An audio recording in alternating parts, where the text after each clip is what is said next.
So I had a little bit of an incident at the grocery store today, which now that phrase has just come out of my mouth, that might be the oldest thing I've ever said in my life. And it was busy, they're stocking the shelves and it's very chaotic. Walking through and there's a guy operating one of those huge pallet loaders, one of those electric ones, and he comes by me and he almost bangs into me, and he was very pissy. He had a very bad attitude.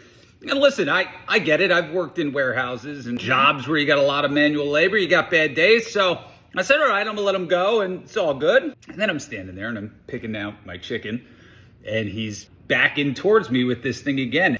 And then he sees me again and he stops short and I'm like, whoa, dude. And he just keeps going. He doesn't say anything. This thing was like 800 pounds. He had all this stuff on there and everything. And I was like, what's going on? And then the other guy working there, they're all noticing this. They see what happens. And the guy's like, Tom, you okay? I'm like, it's Pat, but I'm fine. Because he saw me from WGN. He didn't know my name.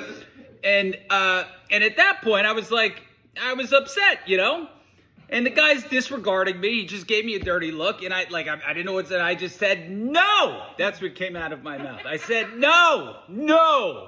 Like that. I didn't know what to say. And then I'm on the phone with this one, by the way, the laugher, and she's lecturing me while I'm on the phone. She's like, Pat, no, don't do. And I'm like, you don't even know what's happening, woman.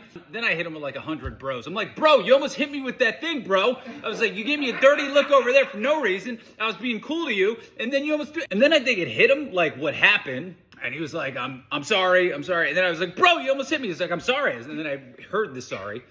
And I was like, all right, it's cool. Everything is good. We're all good. It's fine. And then I saw him later and everything was cool. Do you ever have like those moments in your life where you think about one micro decision you make in a split second and how that could have gone a different way and how that could have impacted your life? Like, imagine that went the other way.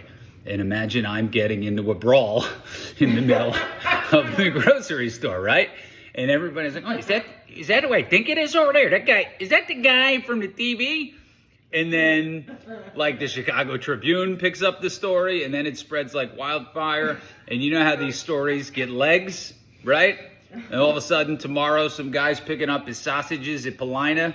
And he's like, you hear Patatulio from WGN? Apparently he hit a guy with a flank steak in a grocery store. And then WGN's hands are tied because once that genie is out of the bottle, I can tell them anything. And they're going to be like, well, it's not a good look for us.